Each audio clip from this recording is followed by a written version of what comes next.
বাংলাদেশ জাতীয়তাবাদী দল মানে বিএনপির একটাই রাজনৈতিক ঘোষণা, আর তাতেই দেশ জুড়ে যেন আগুন জ্বলে উঠল। কিন্তু এই আগুনটা কি শুধু মনোনয়ন না পাওয়ার ক্ষোভ, নাকি এর পেছনে দলের ভেতরে থাকা পুরনো কোনো বিভেদ কাজ করছে? চলুন আজ এই ব্যাপারটাই একটু তলিয়ে দেখা যাক। ভাবুন তো, সোমবার বিকেল বিএনপির কেন্দ্রীয় অফিস থেকে যেই না প্রার্থীদের তালিকা ঘোষণা করা হলো, অমনি দেশের বিভিন্ন জেলায় পরিস্থিতি একেবারে উত্তপ্ত হয়ে উঠল। ঘটনা কিন্তু একটাই, কিন্তু তার প্রতিক্রিয়া হলো অনেক রকম এবং প্রায় সঙ্গে সঙ্গেই। তো ঘটনার শুরুটা হয়েছিল সোমবার 13 নভেম্বর।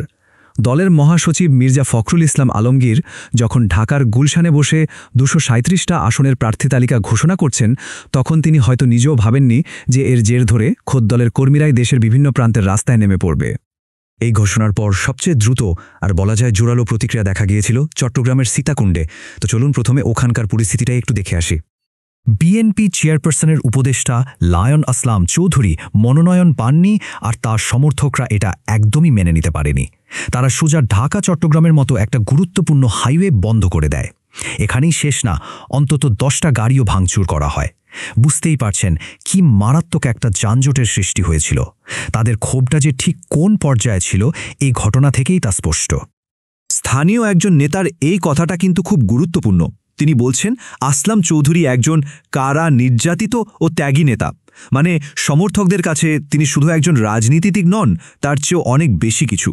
এই যে একটা ব্যক্তিগত আনুগত্য আর তাদের নেতার প্রতি অবিচার করা হয়েছে, এই তীব্র অনুভূতিটাই কিন্তু তাদের রাস্তায় নামিয়ে এনেছিল। সীতাকুণ্ডের ঘটনাটা কিন্তু একা নয়। প্রায় একই রকম অসন্তোষের ছবি দেখা গেছে আরও দুটো জেলায়, মেহেরপুরের গাংনী আর সাতক্ষীরায়। চলুন এবার সেখানকার ঘটনাগুলো দেখি।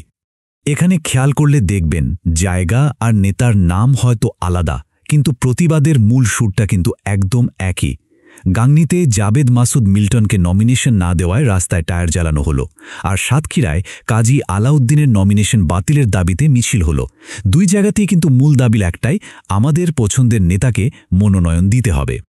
গাংনীর ব্যাপারটা ছিল দীর্ঘদিনের একটা অভিমানের মতো।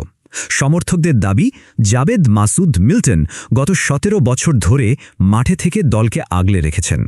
তো তাদের কাছে হঠাৎ করে অন্য কাউকে মনোনয়ন দেওয়াটা ছিল একরকম বিশ্বাসঘাতকতার শামিল। আর সাতক্ষীরার বিষয়টা শুধু আবেগের ছিল না, এখানে একটা কৌশলগত সতর্ক বার্তাও ছিল। বিক্ষোভকারীরা কিন্তু পরিষ্কারভাবে জানিয়ে দিয়েছে যে তাদের পছন্দের প্রার্থী ডাক্তার শহীদুল আলমকে মনোনয়ন না দিলে ওই আসনে দলের পরাজয় নিশ্চিত। মানে এটা ছিল তৃণমূল থেকে কেন্দ্রকে দেওয়া একটা সরাসরি চ্যালেঞ্জ। তবে প্রতিবাদের আগুন সবচেয়ে বেশি জ্বলে উঠেছিল সম্ভবত মাদারীপুরের শিবচরে।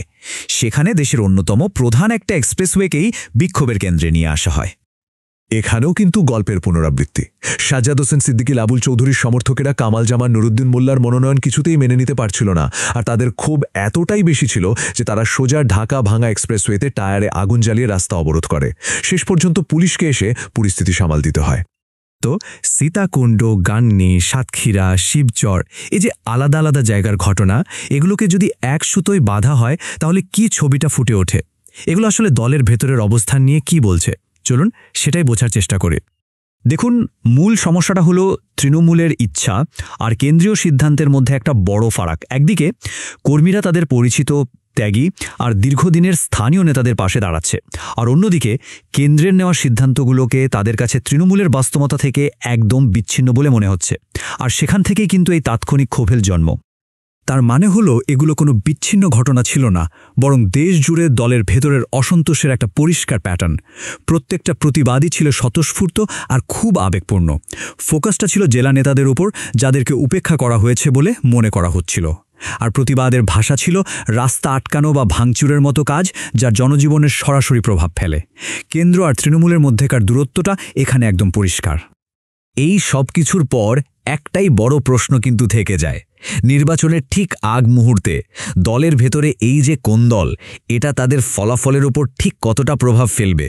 এর উত্তরটা হয়তো সময়ই বলে দেবে।